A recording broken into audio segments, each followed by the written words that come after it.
Marinero, the Sick Podcast, and what a familiar face we have on the podcast today. You'll see it visually, of course, because the Sick Podcast, you can watch it on Facebook and on Instagram. Follow us at the Sick Podcast. She is none other than Joy Taylor. She is sports anchor with the Herd and hosts her own podcast. Maybe I'm crazy. What a pleasure. What an honor. Thanks for doing this. Thank you so much for having me. Well, you're very, very welcome. And of course, you can listen to us on all social media platforms. And, a lot of Montrealers would love to know your story. I know that you were born in Pittsburgh. And how long did you stay in Pittsburgh for? I was born and raised in Pittsburgh. I lived there until I was 18, and then I moved to Florida. I played basketball, soccer, volleyball, and track in high school. And I ran track my freshman year of college at Indiana University of Pennsylvania, which is about an hour outside of Pittsburgh. Yeah. And then I realized pretty quickly I wasn't going to the Olympics. So this was going to be a big commitment for me to do this all through college. I think I kind of lost my, my competitive edge. Yeah. As college sometimes does to you. Being college athlete's really hard. Yeah. So I ended up leaving, and I graduated from Barry University in Miami. So I lived in Pittsburgh for until I was about 18 years old. I grew up playing soccer, and I like to tell everyone that it was a back injury. That's the only reason why I didn't make it pro. It's easier to say that than to just say, you know what, I wasn't good enough and I didn't have the drive. So that's my story, back injury. I played soccer. I loved soccer. I got recruited for soccer and for track, and ended up running track in college. But I played in a women's league in Miami after college, and it was a competitive league on Sundays. We had referees and jerseys and the whole thing. And it was a lot of fun, but I ended up tearing my ACL, which I never had any injuries growing up at all. Like ankles and shins, normal stuff teenagers have. But I never had any major injuries. And I tore my ACL playing soccer. And that was pretty much the real end of like any kind of big activities for me. Because when you get injured as an athlete, it's part of your job to rehab. It doesn't make it any easier, obviously, but you have top of the line people helping you. That becomes your job to get better. When you do it as a normal person, you still have your regular job, and you have to go to rehab, and you have to do all this stuff at home. And I was like, this is not for me. So my days of running around and competing are definitely over. Let me take a guess on the ACL injury. Okay, synthetic grass. No, it was real grass, but it was a non-contact injury. It was just, I don't know if you saw Jamal Murray last night. Yeah. For his ACL. It was the same way. Just planted my foot. Well, he was obviously, going up to shoot, but I planted my foot to change direction, and it just popped. I actually have a theory about how this happened, though. Okay. I want to hear it. Well, one, I wasn't old. I was 25, I guess. So it wasn't crazy, but I went to a haunted house the night before. Okay. At this fair.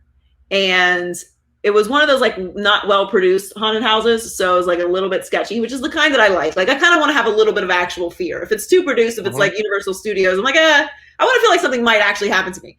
I'm crazy. So there's this clown at Join the the club. Yeah. There's this clown at the end of the haunted house. Yeah. That has a chainsaw, a real chainsaw. It doesn't have the chain on it, but it's a real chainsaw. So we get to the end of the haunted house, and my friend just takes off running. Well, I'm not asking questions. I'm gonna run too. We're running now. Okay, something happened. I'm running.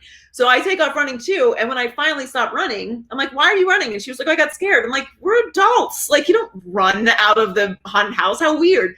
But my knee started really hurting, and to the point where I had to ice it when I got home, and it was just this weird buzzing feeling. So I think I tweaked it the night before running from the crazy clown. Oh, wow. In the game, it ended up popping. How scared were you to have that surgery? Because I've never had that surgery. My boys play very competitive soccer. One is 18, the other one's 16. If all goes well, they'll go to Europe here pretty soon when everything opens up. But every time I watch them play, as much joy as I have watching them, I have so much anxiety because I worry about injury, especially that one. Well, actually, it's very common injury in soccer for women because the way that women's hips are shaped, naturally, we're just more inclined. It's more stress on whatever this is on the outside of your legs. So it's a more common injury for women in soccer, the ACL injury. I was terrified. I didn't want to get it because I had never been hurt like that before. My younger brother had blown his knee out, and my older brother had several surgeries. But I was just like, I'm not having surgery. And my boyfriend at the time, who had also had multiple injuries through sports, was like, yeah, you have to have surgery. Like, you're 25. Do you ever want to be able to like run again or walk or do anything? Like, you can't just, it's not going to heal itself. Like, you have to have surgery. Yeah. So I ended up having it. The surgery itself wasn't the hard part. The surgery, the recovery and like learning how to walk again is the hard part. And if you're a woman, like for me at least, it was like, you know, you're not going to eat perfect for a year. So it changed my metabolism. And then, you know, I'm 5'2". I couldn't wear heels, which was a big deal for me. So it was not a pleasant experience. I definitely, you know, for different reasons, but I definitely sympathize when people have injuries like that, or Achilles, and just injuries that you know, there's no fast way to recover. Like, you're going to be out 6 to 7 months on the short end if you have an amazing rehab. And there's you know, there's a couple of stories of professional athletes actually that have one, and then they try and work so hard on reinforcing the leg that they end up tearing the other one, or they end up tearing the same one. And you know what they have to go through to actually, it's incredible, really, because the pain, the sacrifice, the suffering, and then you go through it again. There's one soccer player who was at his prime back in 1993, Roberto Baggio, famous for missing a penalty kick, very unfortunately for him, in the 1994 World Cup final, which took place in the States. But he had 7 or 8 ACLs to the same knee. Could you imagine? No, it's such a commitment. It's why I really feel terrible for someone like Klay Thompson, who went through a full recovery. Yeah. To then only, you know, injure something else that needs a full another year of recovery. It's a lot mentally to recover from an injury like that. The injury itself hurts temporarily, you know, when you pop the ligament or twist the ankle, or that hurts. But man, the recovery is a lot, not just physically, like it's very strenuous physically, but mentally, just wanting to be better and feeling like you're ready, and just being exhausted with not being able to compete, and your body kind of, you know, you feel like it's betraying you. It's a lot to go through an injury like that. You know, watching guys go through it when you've had surgeries like that, you really know how disappointing it can be. She is Joy Taylor. I'm Tony Marinaro. It's the Sick Podcast, brought to you by MyBookie. Use code SickPicks for a 50% deposit bonus. Bet, win, get paid. You studied in communications. Was it at that point that you knew that you wanted to work in sports? Yeah. I always loved sports. Obviously, I played growing up, as we just talked about, and watched sports.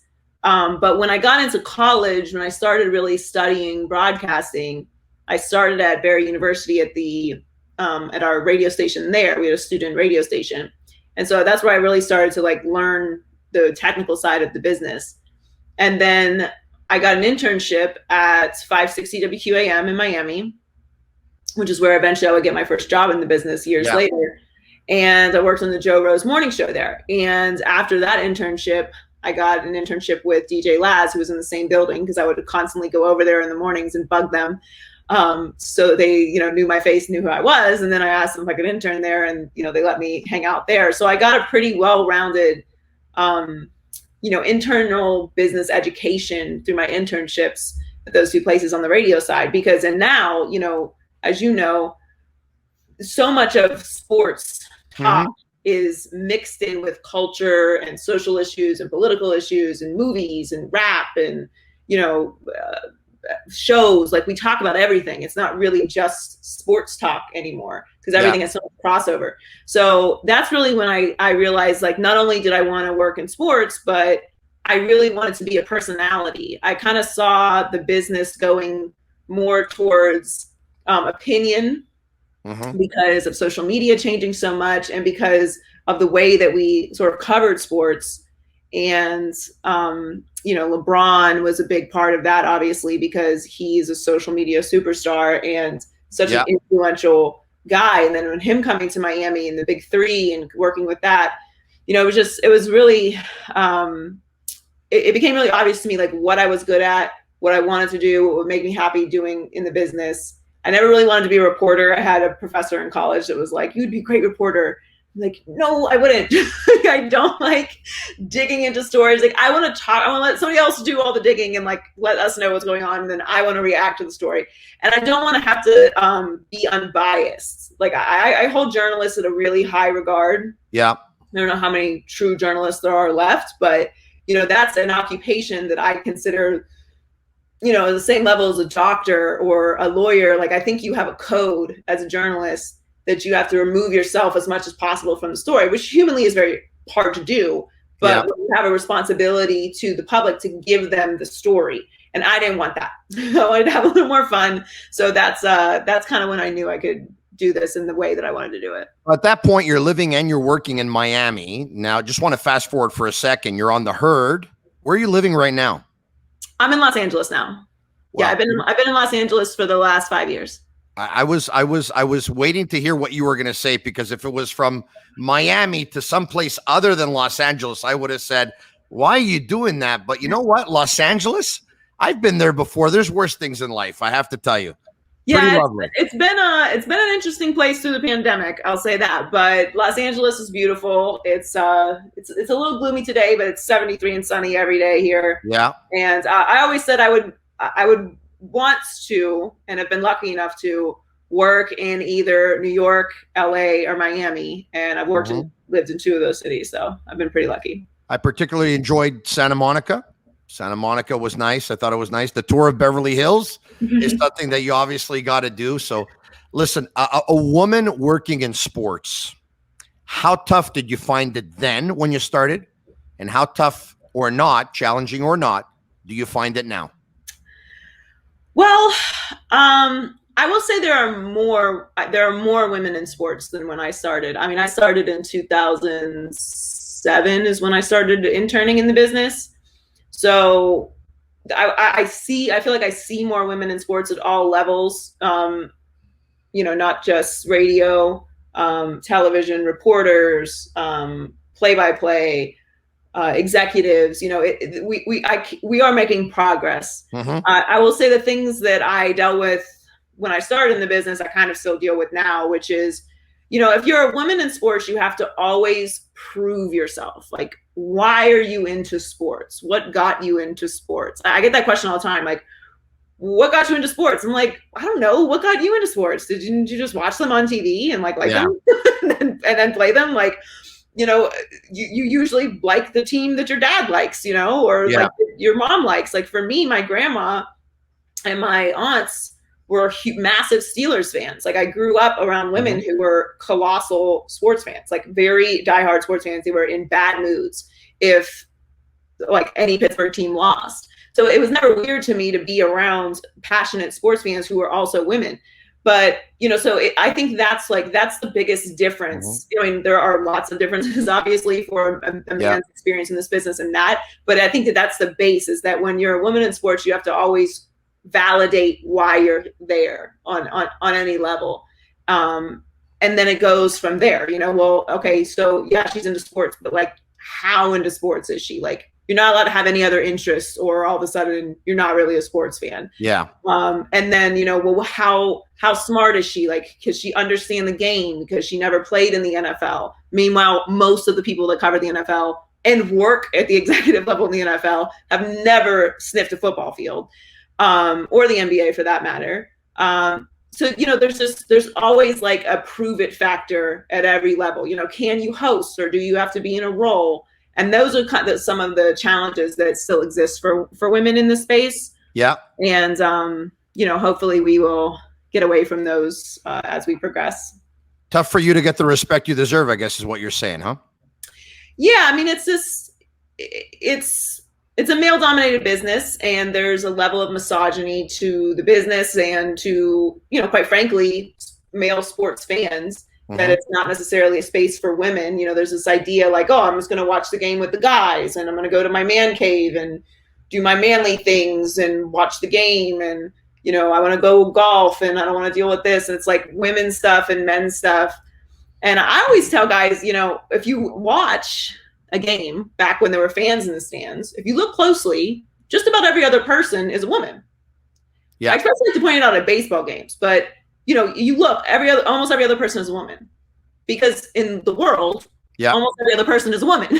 So they are sports fans too, and they like going to games. Like, we like going to games, we like following things. Maybe it's possible that we have to, watch the game, and we also have to take care of our whole family. So, we don't have time to sit around and watch, 10 hours of sports television coverage. I think that there are some, dynamics to life that may influence that. But yeah, you have to always prove yourself. You have to be perfect. You can't get anyone's name wrong. You can't say a statistic wrong. You can't, quote a rule wrong, or then all of a sudden it's like you're starting from ground zero with your credibility. Whereas men just do not have to deal with that. Now, I've been working sports radio for almost 20 years, and the job is so rewarding, obviously, as you know, but it could be really, really tough. I can't imagine what it would be like. I know the messages that I get when people disagree with my opinions, and you have a lot of people hiding behind the keyboard, of course. They can get very nasty. They can get very personal, because when they disagree with you, they resort to that kind of stuff. I can't imagine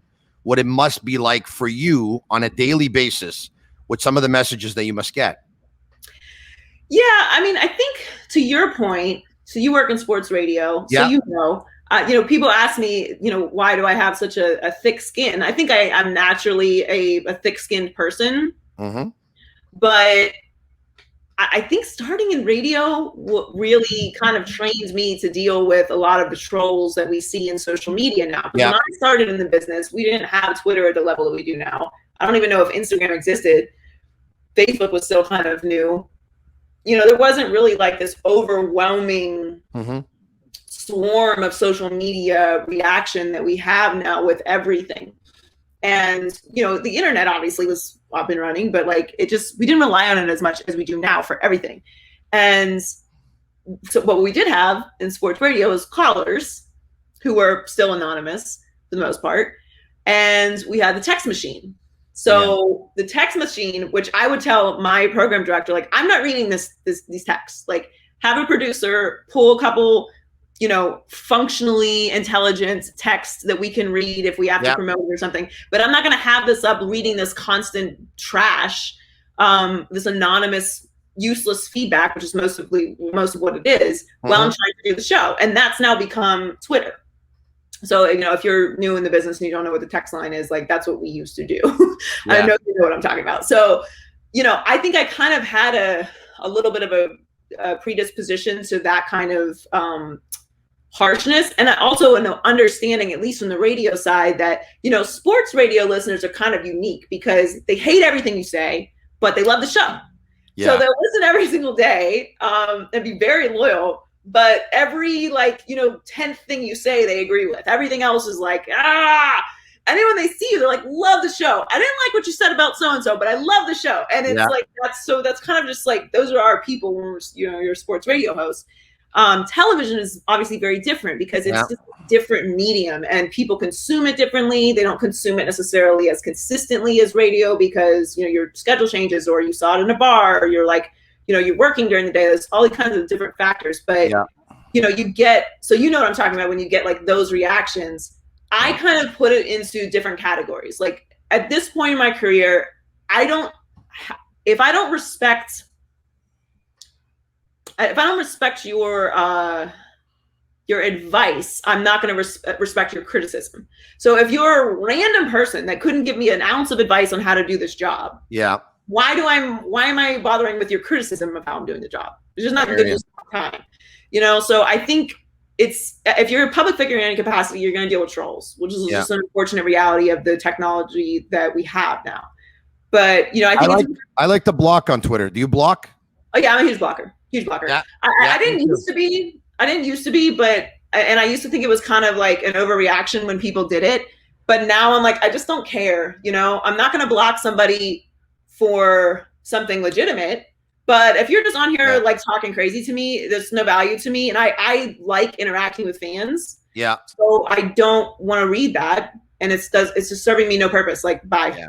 I block, and then they go through people that I know and they say, I can't believe he blocked me. And I tell them, hey, it's my social media. You're allowed to tweet me and tweet whatever you want, but I'm allowed to block you, right? Why do I have to stay open so I can get all of that criticism and all of those headaches and all that stuff? And the criticism is okay if it's warranted, but if I'm not going to agree with your criticism, well, then I don't have to be open for you to continue to message me and stuff like that. So anyway. 100%. Well, I think some people in the business feel like it's more prudent to mute people.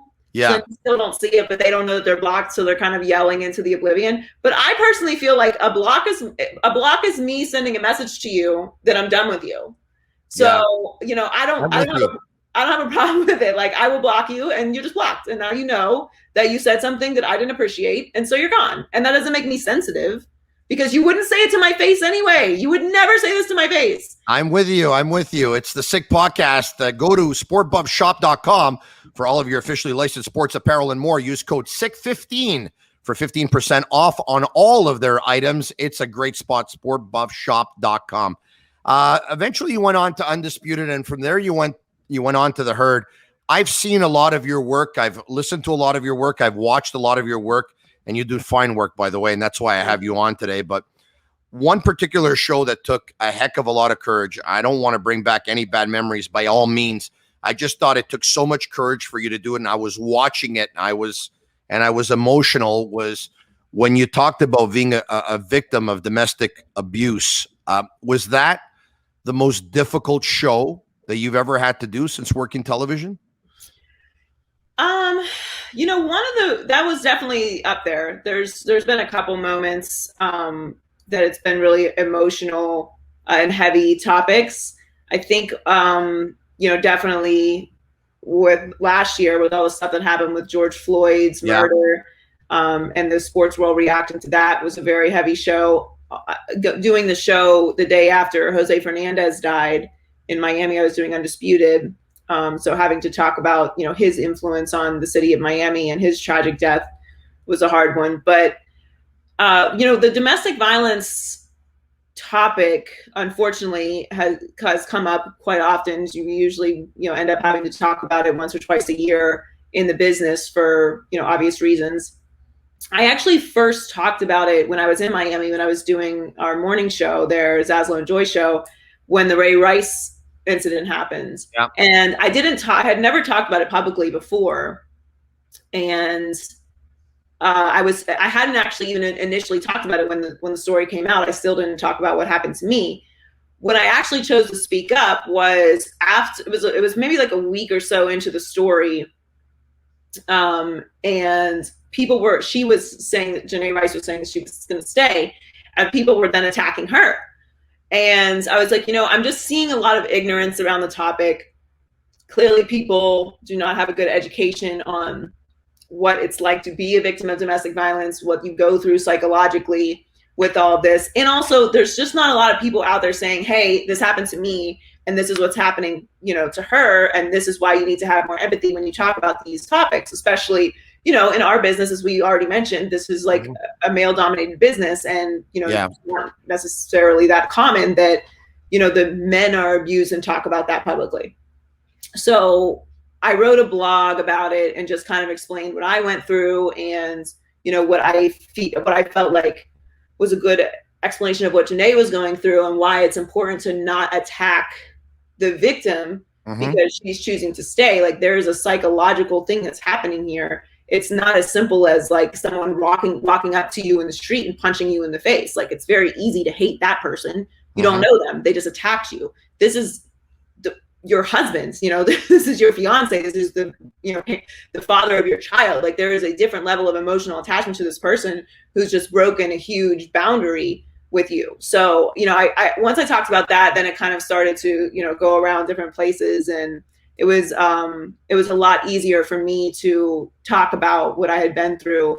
It's kind of therapeutic to, be able to share your story and, hopefully help others and educate people on how they can help other people when they're going through that. Good for you for doing that. She's Joy Taylor. I'm Tony Marinaro. It's the Sick Podcast. You were part of Undisputed, obviously a very, very popular show, then still is today. You made the move to the Herd. How difficult a move was that for you, or not?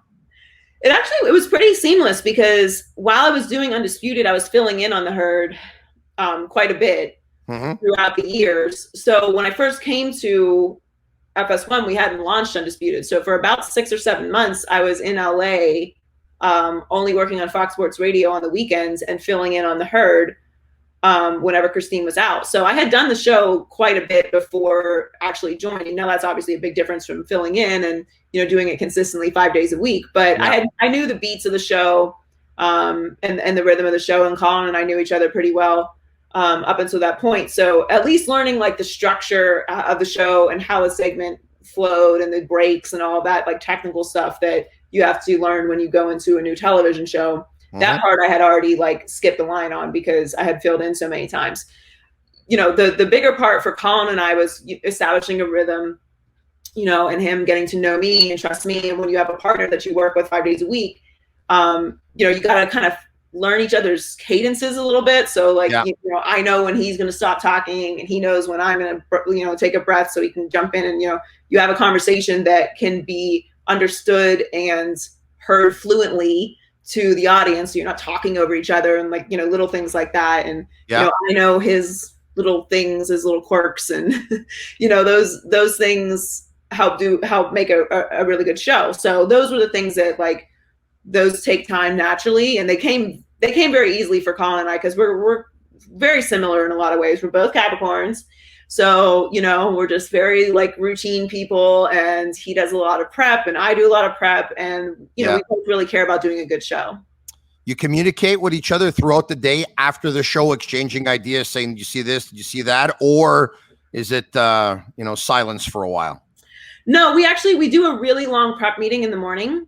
Okay. So we're kind of in a good space time-wise because of when our show is, that all the stuff has happened the night before that's happened, and we aren't having to get up so early that we have to pick all of our topics the night before. Okay. We have some new reports from the East Coast before our show goes on because it's noon on the East Coast that our show airs.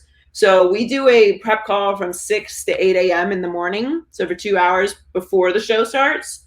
So that's when we stack the whole show and go through and get notes and, you know, pick the topics for the day. And that's, you know, a process of producers pitching and Colin bringing in what he wants to talk about.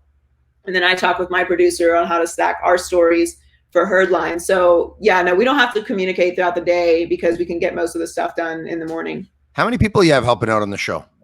We have a pretty big staff. We're pretty lucky in that regard. I have a producer that works specifically with me on Herdline, and then we have, I mean, probably around like 10 or so producers that work just on the like actual content, and then there's a whole graphics department. There's a social media team, and you know, tape, and we have a really big staff, and they do a really good job.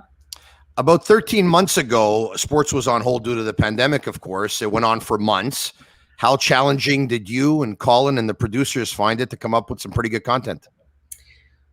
We were definitely challenged. That's for sure. Colin and I never took any time off. We weren't dark. So we just kind of rolled straight through, did the show from home, and Colin was doing it from a radio studio for about 4 months. Colin and I are kind of lucky, even though we do a very long show and then it's 3 hours. Yeah. At that point, we had done the show together enough that it wasn't super jarring for us to not be together. Obviously, it's much easier and much better to do a show together in studio, but we were able to do that with the technology, you know, as seamless as possible.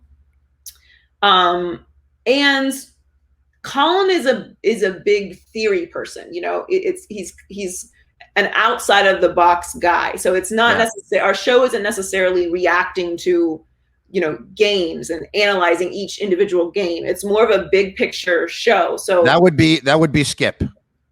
Yeah, no, yes, Undisputed does do a lot of breaking down games. And Shannon. And a lot of shows like ran into, okay, like, what is our content? You know, like we can't do a live betting show if we don't have anything to bet on. So, you know, we got really lucky in that space in that we were able to do a lot of projection. Also, weirdly, the shutdown lined up with the NFL offseason.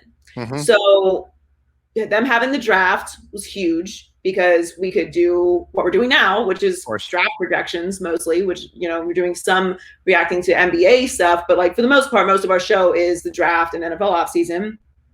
Tom Brady was kind enough to go to the Tampa Bay Buccaneers and give us lots of content to talk about. Big time. As far as that goes. Yes, thank you, Tom. There was some drama with the Green Bay Packers, and then reacting to the draft got us through, a significant amount of the next few months. The Last Dance was a lot of reacting, kind of going through some old school conversations. We were able to do some longer form interviews that filled a lot of content. Wasn't that the best thing to watch ever, that documentary, The Last Dance? I just feel like watching it again tonight. Wasn't that incredible? Incredible. It was awesome. And I think it was even more impactful because, since the draft was the last live thing that we all got to watch together, everyone was kind of watching things and kind of trying to make them into sports. I think that's why the Tiger King exploded the way it was, because it was so outrageous and weird and everyone was watching it and talking about it. So it became our fake sport, our debating about the Tiger King situation. And then The Last Dance came on, and it was like an introduction of Michael Jordan to a whole younger generation who didn't really experience the mystique of Jordan and why we all love him so much. And then we all got to relive those amazing years and that whole story. And because it was spaced out week by week, we could all react to it and discuss it. And then it brought up other stories and some drama. It was really a great experience. So that got us through some time too. We started to get nervous. We started to get a little nervous once the NBA was saying it was coming back. And then they were like, oh, we might not come back. And we were like, woo, if the NBA doesn't come back, we are going to be in trouble. But they did. And, it all ended up working out. I'm Marinero. It's a Sick Podcast. She's Joy Taylor, sports anchor. Of course, you can hear her on The Herd and listen to her podcast and watch her podcast. Maybe I'm crazy. And of course, even if there were no sports for several months, Colin could still talk about Baker Mayfield and, and how he feels about him. But I have to ask you, and I got a couple of speed questions coming up, but Skip Bayless, I want to get to him very, very quickly. Does he dislike LeBron James as much as it appears that he does, or that he tweets that he does? And the same question goes for Colin with Baker Mayfield. No, Skip doesn't personally dislike LeBron James. I think Skip just loves Michael so much that he is going to defend him to the end of time. But Skip is not really a personal vendetta against athletes person. So he takes his job very seriously, and he lives and breathes sports. It is his entire life. He's always watching games, no matter what's on. So he is literally a diehard. So he just loves Michael Jordan.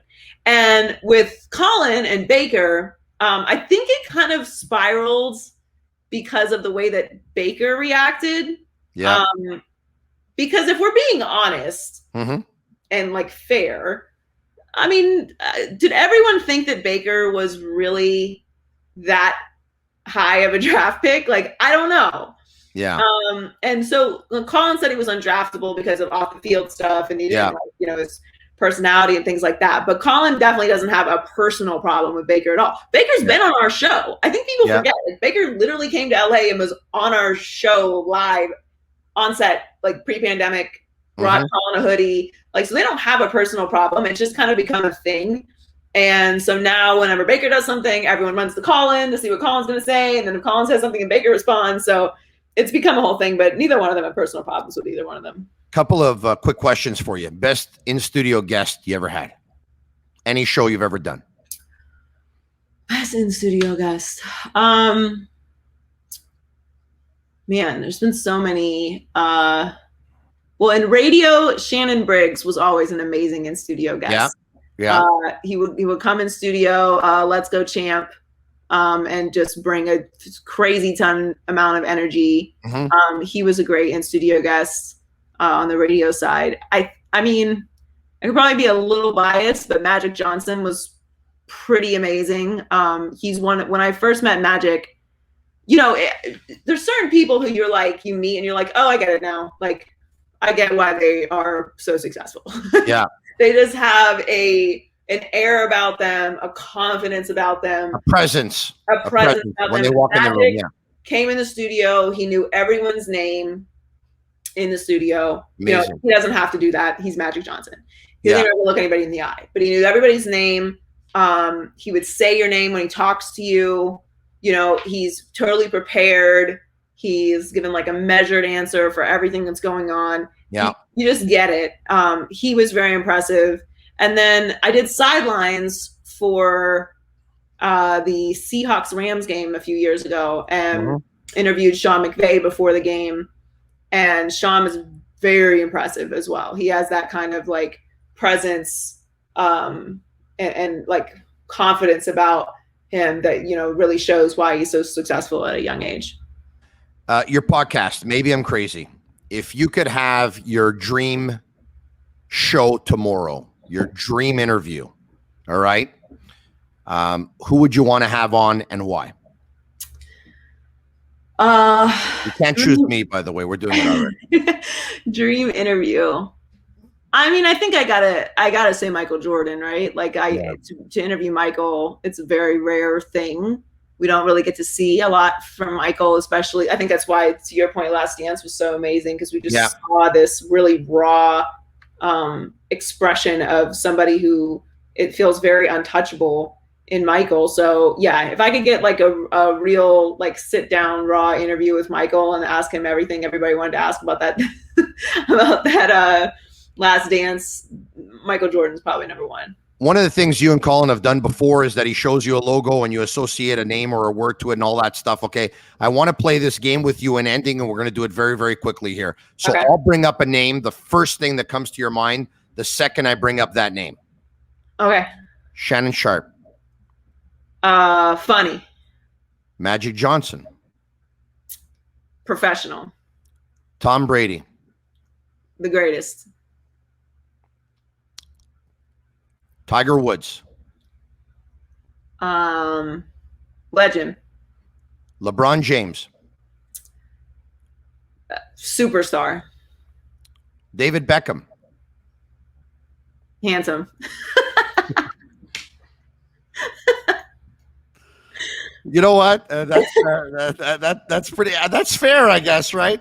That is definitely fair. Okay. The gentleman you work with, Colin Cowherd. Wonderful. The athlete you most respect. Athlete I most respect. And why?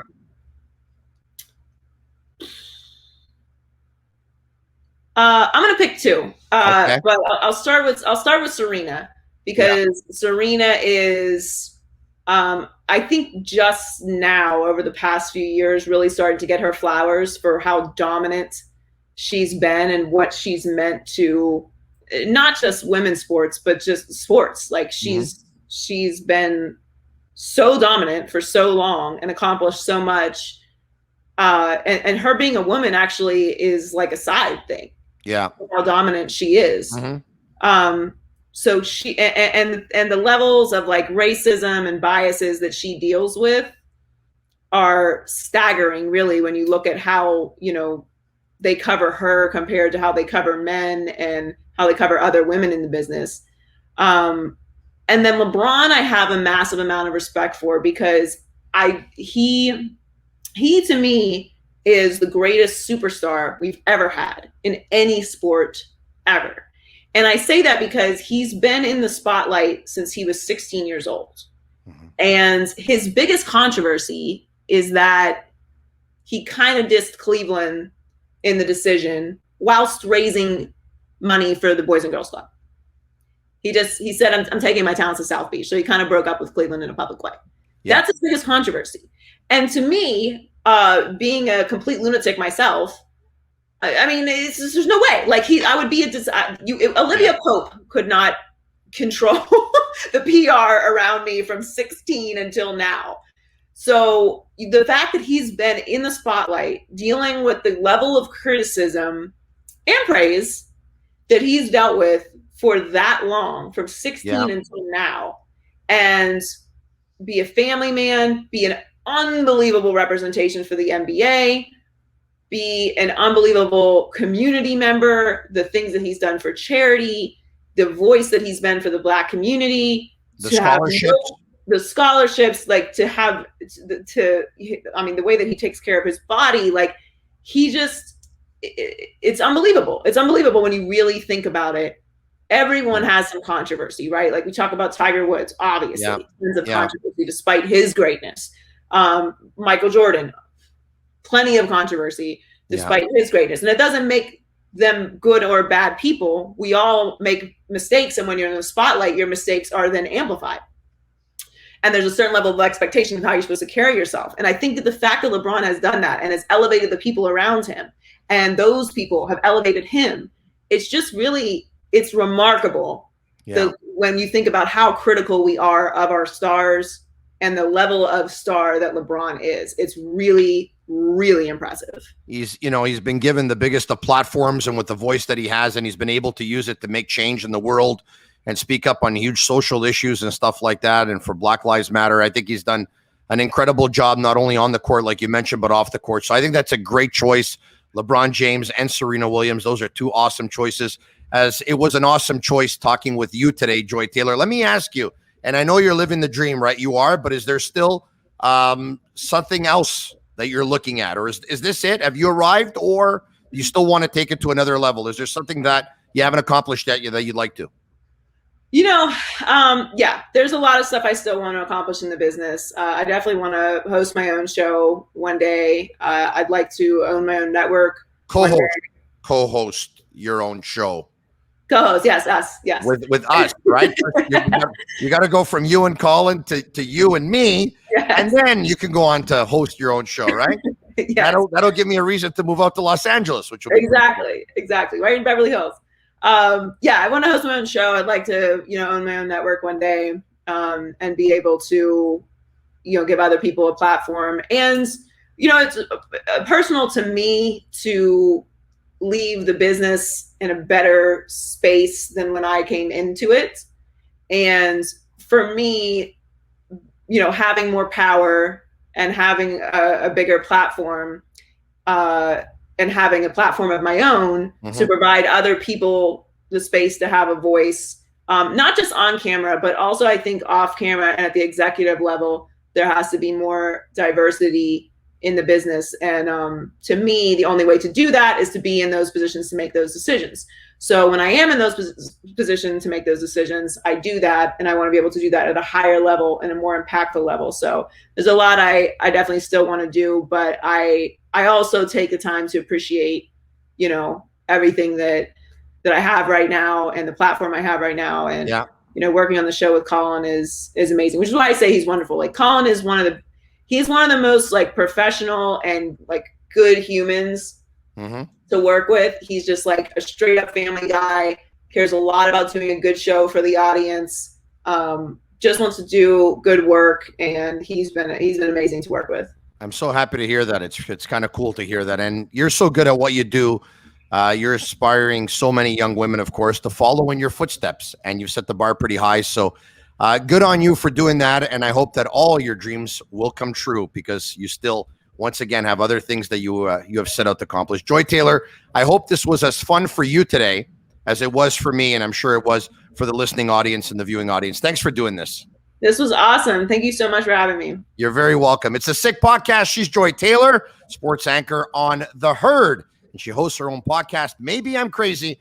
I'm Marinaro. It's the Sick Podcast. You can follow us on Facebook and Instagram at the Sick Podcast. Thanks, Joy. Until we do it again next time. Thank you.